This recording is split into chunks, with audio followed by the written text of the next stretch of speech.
everyone, and welcome to Nursing to Be and to Do, your one stop shop for health literacy. As we all know, being ignorant of health condition or disease process does not exempt or excuse us from contracting that disease. So it's up to us to familiarize ourselves with disease processes and conditions. So even if we contract the disease, we can manage it well and live a better life.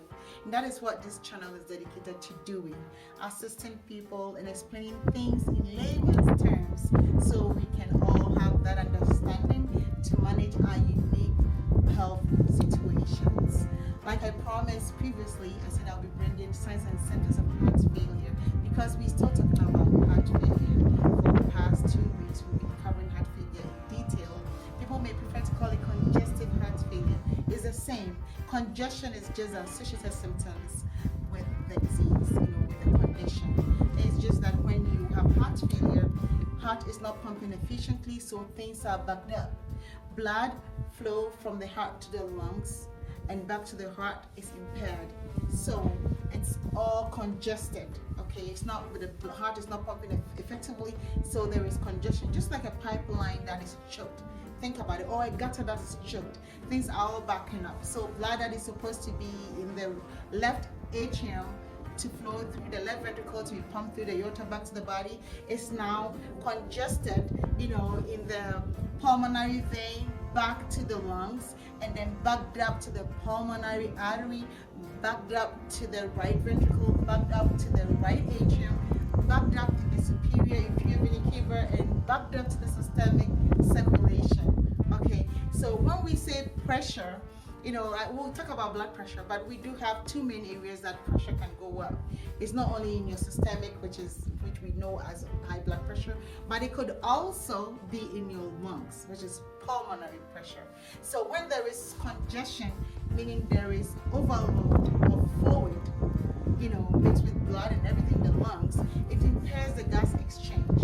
And as we all know, the body tries to equalize pressure. Wherever pressure is higher, the body tries to equalize it. So in the lungs, when there is congestion like that from the backup of ineffective pumping activity of the heart, in the lungs, some of the fluid from blood tries to seep out through the alveoli sacs into the bases, impairing gas exchange. So when you have heart failure, the first sign you see is fatigue. You don't have adequate supply of oxygen to meet your body's demand. So fatigue, tiredness, activity intolerance, activity limitations. You can't do the things that you usually do. If you walk a mile, you can't walk a mile. If you come behind, it becomes a chore for you. You can't even get it done. And so the activity limitation and intolerance is one big deal. Fatigue, you get tired easily, all because of that impaired gas exchange. And then you have edema.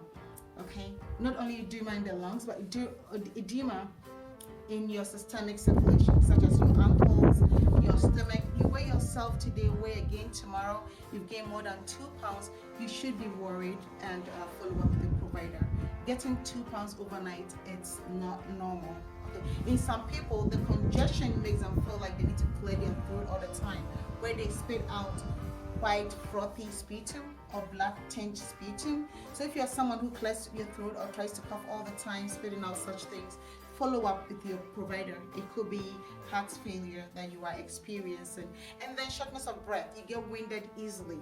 Even picking up a chair, picking up something that you usually do, lifting stuff up, it becomes a problem. You get short of breath. Even walking from one chair to the other, you get short of breath easily. And in some people too, it's manifested as indigestion because you have little amount of blood getting to your stomach or your digestive system. So then you lose appetite, you have bloating, feeling of fullness because your stomach is not working right. And then there could also be some confusion because of the level of sodium in your body. Sodium is a very important electrolyte, but too much of it is not good. Too little is not good either. It can cause confusion. So it has to be a fine balance. And now you know your heart is not pumping adequately, then it's not circulating enough to get the fine level of sodium in your body. So that could cause confusion too. And then your heart rates will go up. Some people will feel palpitations, heart throbbing, anything like heart where your heart is racing. If you feel like your heart is racing, you've got all the fluid overload plus the increase in volume from the fluid overload, and the heart trying to compensate by beating faster to make up for demand, to make up that supply to meet demand, is going to cause your heart to race. So if you have one or two of these symptoms, please see your healthcare provider. It could be signs of heart failure. And if you're a person that cannot sleep on one pillow or two, you have to sleep on 3-4 pillows at night before you can sleep, and even you wake up tired, because when you sleep you wake up in the middle of the night feeling anxious and feeling like overwhelmed. You have to check yourself out. It could be heart failure that you're experiencing. Thank you for watching. God bless you. Until I come your way again next time, take good care of yourself and your health. Thank you.